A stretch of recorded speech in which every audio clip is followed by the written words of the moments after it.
The temperature in the executive conference room seemed to drop 10 degrees the moment Evelyn Fowler slid the single sheet of white paper across the polished mahogany table. I did not reach for it. I had no reason to touch it. The bold, black print at the bottom of the page was already burned into my mind. They were cutting my salary by 60%, a drop from $95,000 down to $38,000 a year. It was not a restructure, and everyone in that room knew it. It was a slow, calculated execution of my career.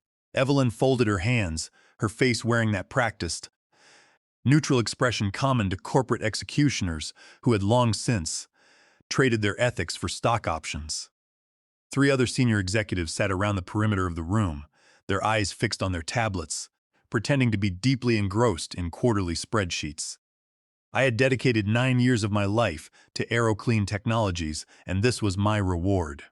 "You are cutting my salary to $38,000, I said, keeping my voice flat and even. I wanted to make sure they heard the absolute lack of fear in my tone. The silence in the room stretched, heavy and uncomfortable. Evelyn did not flinch. She adjusted her glasses and offered a small, patronizing smile. "It is part of a strategic corporate realignment, Lawrence," she replied. "We are facing budget constraints across all departments, and we are asking everyone to make sacrifices for the long-term health of the company." It was a well-rehearsed lie, one that had undoubtedly been drafted by the legal team to avoid wrongful termination claims.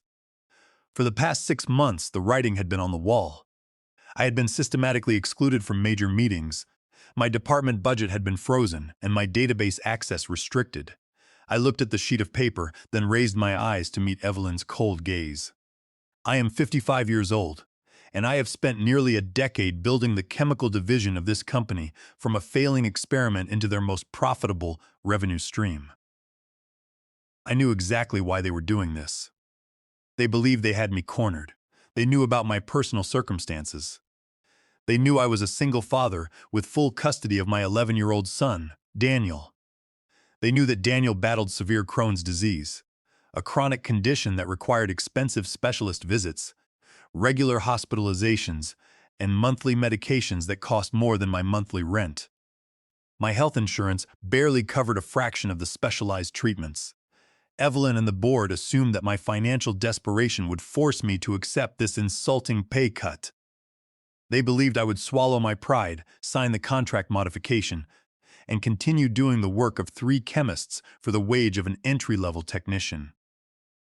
They thought they owned me because they held the purse strings to my son's health care.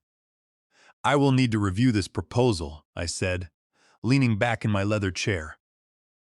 I did not want to give them the satisfaction of seeing me plead or argue.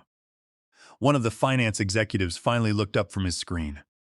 "We hope you will choose to remain with us, Lawrence," he said, his voice dripping with insincerity. "We value your expertise, but we must make these tough decisions to remain competitive."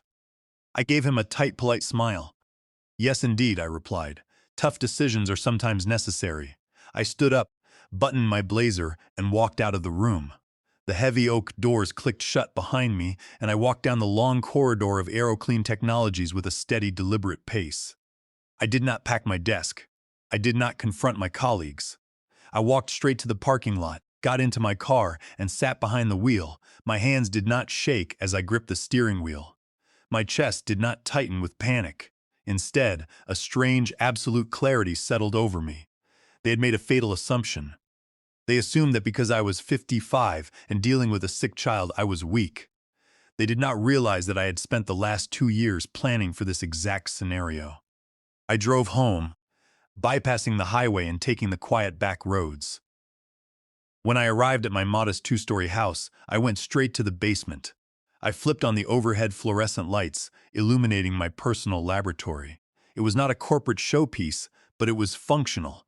I had spent thousands of dollars of my own money over the years, purchasing high-grade glassware, precision scales, and testing equipment. This was my sanctuary. This was where my actual breakthroughs were born. Far away from the corporate red tape. I sat down at my workbench and pulled a thick manila folder from a locked metal cabinet. Inside was my original employment contract from 9 years ago. I opened it to the intellectual property assignment clause. My finger traced the lines I had highlighted in red ink.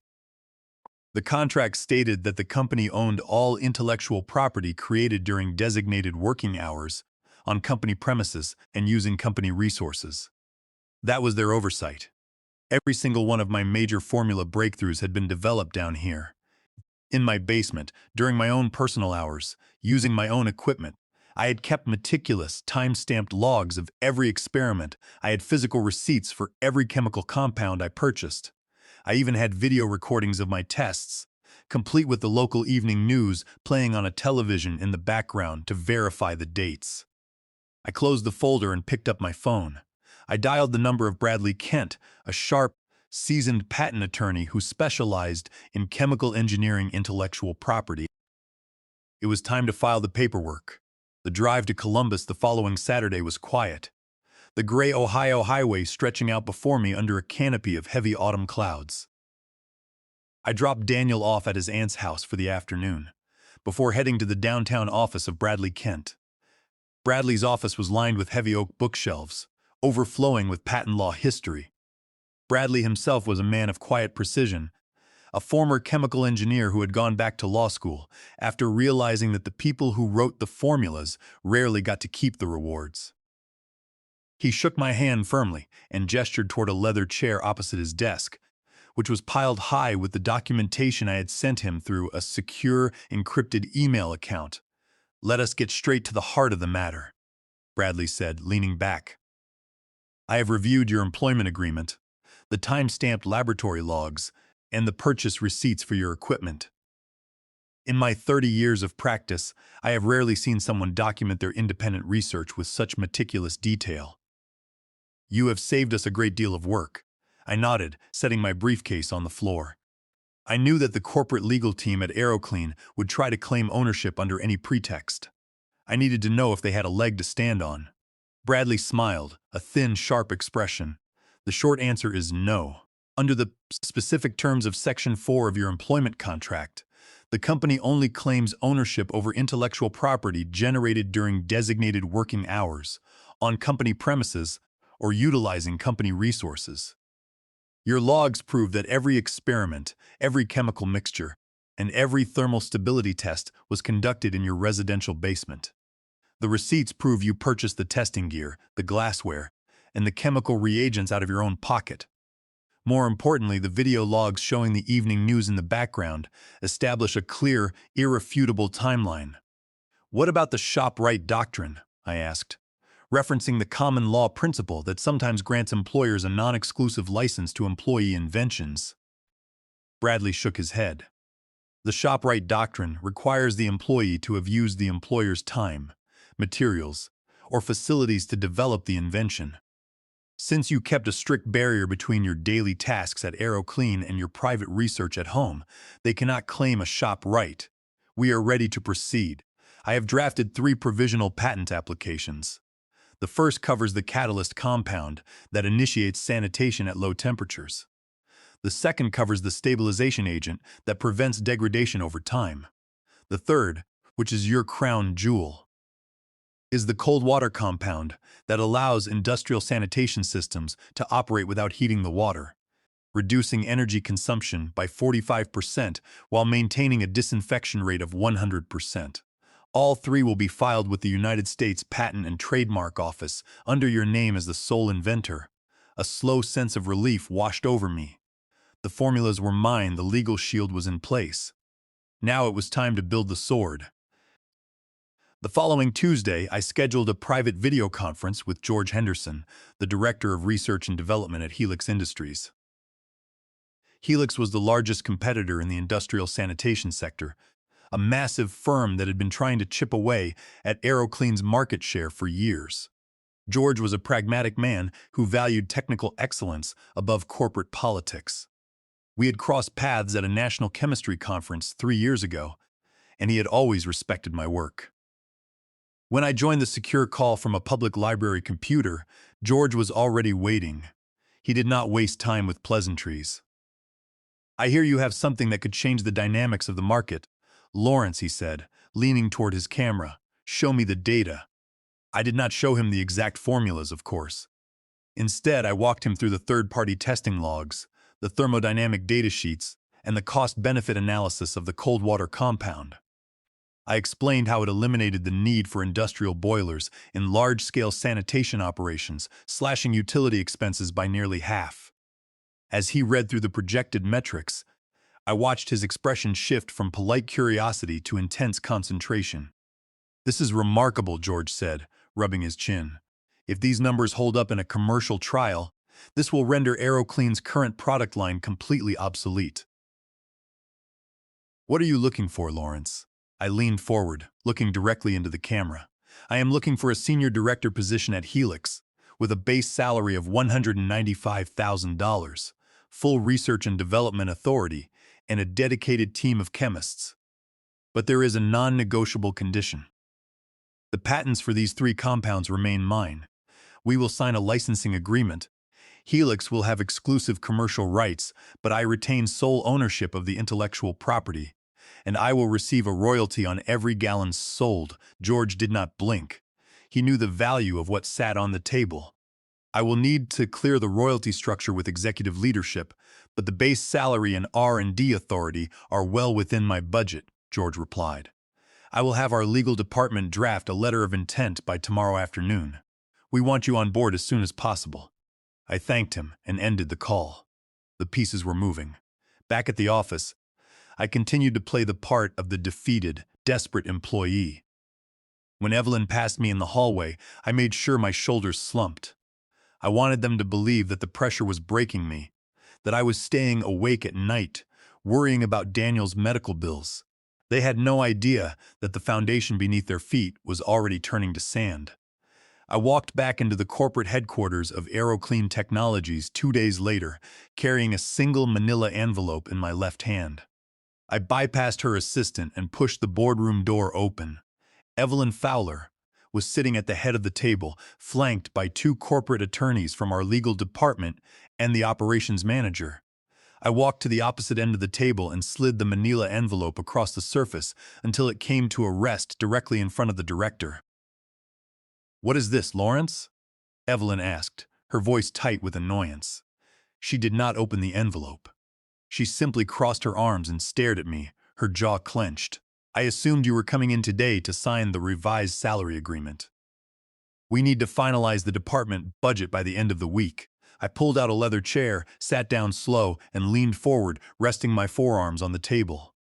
"That salary agreement is an insult, and we both know it," I replied, keeping my voice conversational. "I am not here to sign it. I am here to submit my formal resignation, effective immediately, and that envelope contains the terms under which AeroClean Technologies may continue to use the chemical formulas that currently power your entire sanitation product line." Evelyn let out a short, harsh laugh.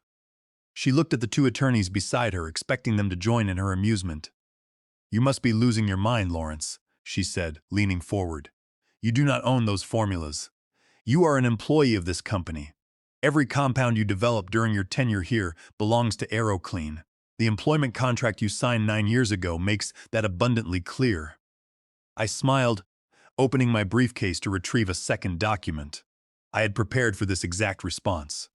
"Actually, Evelyn, I do own them," I said, handing a copy of the patent filing cover sheets to the senior corporate attorney. "If you look at the documentation, you will see that I have filed 3 provisional patents with the United States Patent and Trademark Office. The inventions are registered under my name as the sole inventor."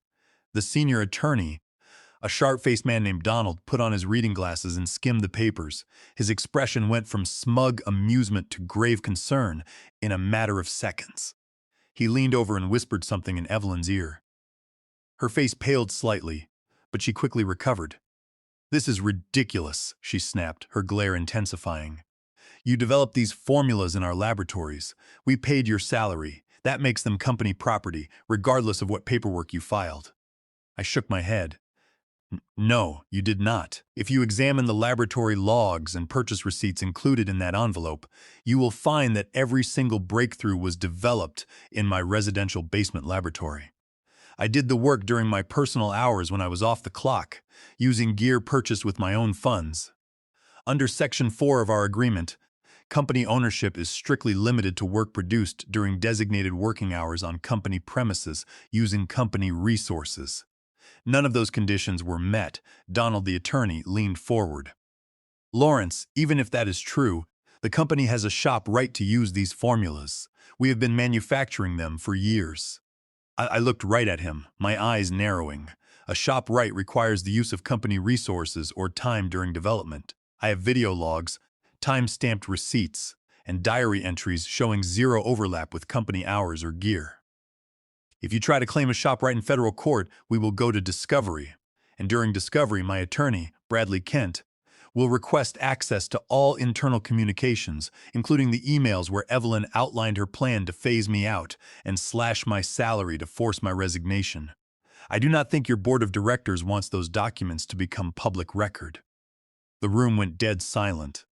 The operations manager looked down at his hands, refusing to meet my gaze. Evelyn was breathing heavily, her hands clenched into fists.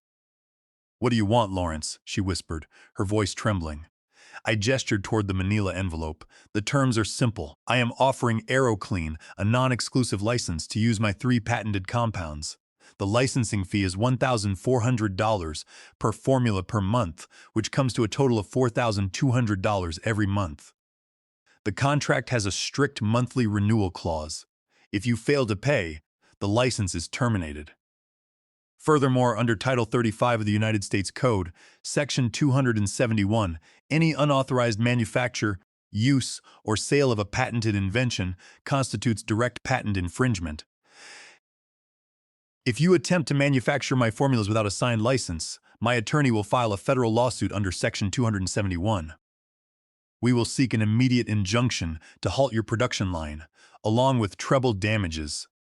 Evelyn stood up, her chair scraping loudly. "You cannot do this," she yelled. "You are holding us hostage." I stood up as well, buttoning my suit jacket. "No, you underestimated me," I said quietly. "You assumed my devotion to my son's health made me vulnerable. You tried to use my family's medical expenses as leverage to steal my work and cut my pay. You made a business decision, Evelyn. This is mine. I have already accepted a senior director position at Helix Industries. My start date is next Monday. You have until Friday at 5 o'clock in the afternoon to sign the licensing agreement and wire the first month's payment. If you do not, the offer is withdrawn, and the formulas will belong exclusively to Helix. Have a good afternoon." I turned and walked out of the room, leaving the executives in absolute silence. AeroClean Technologies did not even wait for the Friday deadline. They caved in 2 days. On Wednesday afternoon, Bradley Kent called to confirm that the contracts were signed, and the first payment of $4,200 had been wired into my account. It was a sweet victory, but I did not have time to celebrate. The following Monday, I walked through the front doors of Helix Industries as their new senior product director. My new office was spacious, with whiteboards lining the walls and a window overlooking the city. More importantly, the laboratory next door was fully funded, staffed by competent technicians, and free of the toxic management that had poisoned my final years at AeroClean. Within my first week, Daniel's medical file was transitioned to Helix's comprehensive health insurance plan. For the first time in years, I did not have to argue with a phone representative about whether a critical anti-inflammatory treatment was covered. Daniel's health began to stabilize, his energy returning as the stress of our financial instability lifted. To celebrate our new beginning, I picked Daniel up early from school on a warm Friday afternoon. Instead of going home, I drove to the local animal shelter. He had been asking for a dog for years, but our old budget and constant medical emergencies made it impossible. When we walked down the rows of cages, a scrappy little mixed-breed dog caught Daniel's eye. She was missing a small notch from her left ear, her brown coat was a bit rough, and she had a crooked tail that wagged with cautious hope. Daniel knelt down, and she immediately pressed her nose against the chain-link fence. "We are taking her home, Dad," Daniel said, looking up at me with a wide grin. "We named her Rusty. She was a survivor, just like us, and she quickly became Daniel's constant shadow, curling up at the foot of his bed every night." A month into my tenure at Helix, my phone buzzed with a call from an unfamiliar number. It was Sean Foley, a junior chemist who had worked under me in my final years at AeroClean. Sean was a talented kid, quiet and diligent, who had stayed out of the corporate politics. "Lawrence, I thought you should know," Sean said, his voice hushed as if he were hiding in a supply closet. "Since you left, things have been falling apart here." Evelyn Fowler was demoted and replaced by a man named Dwight Keller. Dwight is obsessed with cutting costs, and he does not care about ethics. He has assigned the entire remaining lab team to reverse engineer your 3 formulas. They are trying to make minor chemical tweaks to bypass your patents so they can stop paying your licensing fees. I thanked Sean for the warning and hung up. I immediately called Bradley Kent. "They are playing a dangerous game," Bradley said when I explained the situation. "If they manufacture a compound that performs the same function, using substantially the same means, it still constitutes infringement under the doctrine of equivalence. But we should make it harder for them to mimic your work. You need a bigger target." I sat in my garage lab that night, watching Rusty snore on the concrete floor, and started sketching a new concept. I realized that the future of industrial sanitation was not in individual chemical products, which could eventually be reverse-engineered or worked around. The future was in an integrated chemical ecosystem. I designed a bundled sanitation platform where the detergent, the sanitizer, and the rinse agents worked in harmony, monitored by automated thermal and flow sensors. The chemical dosing adjusted dynamically based on real-time feedback from the machinery. It was a complex, self-correcting system that was impossible to replicate without licensing the entire bundle. The next morning, I presented the blueprints to George Henderson in our weekly strategy meeting. "This is not just a product line, George," I explained, placing the schematics on the conference table. "This is operational infrastructure. We bundle the chemicals, the hardware, and the software together. We can promise clients a 45% reduction in cleanup time and a 65% reduction in heating energy costs. And because the system is integrated, it will take AeroClean 5 years of intensive research to build a copy." George studied the drawings for several minutes, his eyes tracking the sensor loops. "It is ambitious, Lawrence. It will require a massive sprint from your team. How much time will you require?" I looked him in the eye. 120 days. George nodded. "You have it. Go. To build this system, I needed a team I could trust." I called Sean Foley and offered him a position at Helix. I promised him a significant raise, a respectful work environment, and full credit on any patent applications we filed. Sean resigned from AeroClean the next day and joined my team by the end of the week. For the next 120 days, my laboratory was a hub of intense, focused energy. We faced technical challenges at every turn. Dosing pumps clogged, thermal sensors failed to read chemical concentrations accurately, and initial batches of the catalyst proved unstable at high pressures. But with Sean's help and the dedication of the Helix engineers, we solved each problem one by one. By the 100th day, we had a working prototype. We installed the system at 3 large-scale industrial manufacturing plants. The results were immediate and undeniable. The system functioned perfectly, reducing cleaning cycles by nearly half and slashing utility bills. The plant managers were ecstatic. We had created a product that made our clients completely dependent on Helix's proprietary technology, leaving AeroClean choking on our dust. The success of the bundled sanitation platform exceeded our most optimistic projections. Within 6 months of the official rollout, Helix Industries had captured a significant share of the regional industrial market. Large manufacturing plants were canceling their contracts with AeroClean Technologies in rapid succession, eager to adopt our integrated system and secure the promised energy savings. AeroClean, already struggling under the weight of my monthly $4,200 licensing fees, was pushed to the brink of financial ruin. Their attempts to reverse engineer my initial formulas had failed completely, resulting in unstable batches and a major contamination incident at a client facility that destroyed their remaining credibility. Their stock price plummeted, and rumors of an impending bankruptcy began to circulate in the industry. One rainy Wednesday morning, George Henderson walked into my office carrying a folder of financial reports. "Lawrence, I think you should take a look at this," George said, setting the folder on my desk. "The board of directors at AeroClean has reached out to our executive team. They are offering to sell the entire company to Helix. They want to avoid bankruptcy, and they realize they cannot compete with our new platform. The buyout offer is substantial, and our leadership is inclined to accept. But we wanted to get your thoughts first. I sat back in my chair, looking out the window at the rain tapping against the glass. The irony of the situation was not lost on me. I looked up at George and smiled. We should accept the offer, I said, but on one condition. I must be appointed as the executive director of research and development for the combined company. I want full control over the restructuring of their laboratory staff, and I want the old management removed.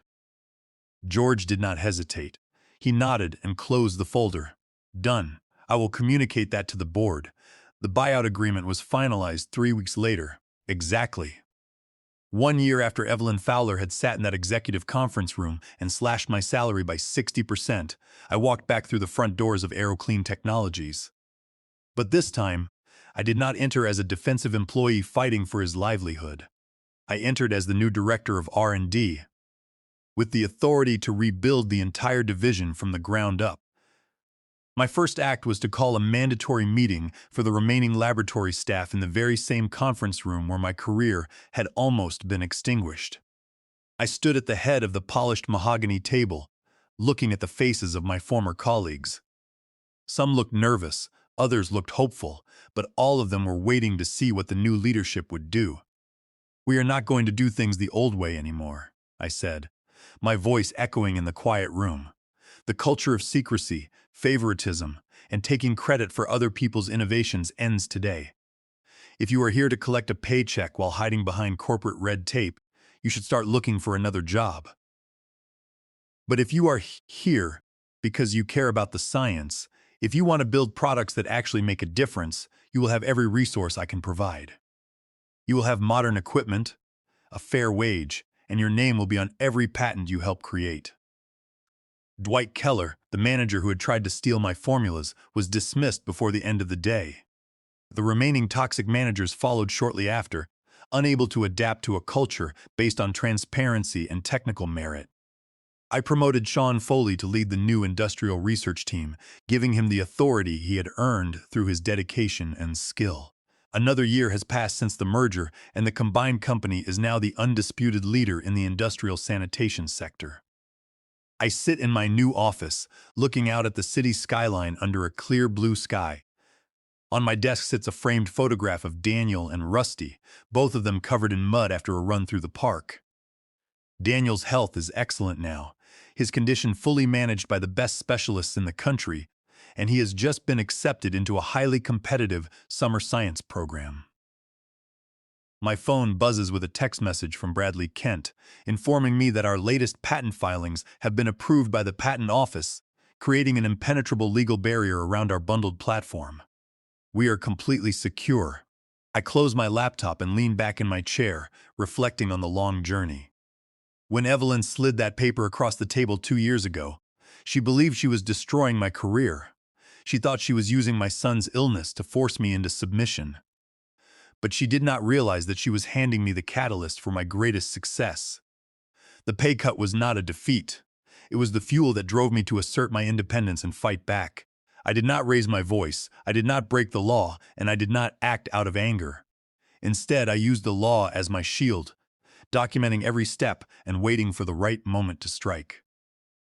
Under Title 35, Section 271 of the Federal Code, I protected my intellectual property and forced them to pay for the very formulas they tried to steal. In the end, the quietest moves indeed made the loudest impact. I look down at the photo of my son and smile. We did not just survive the storm, we rebuilt the ship, and we are finally sailing on our own terms.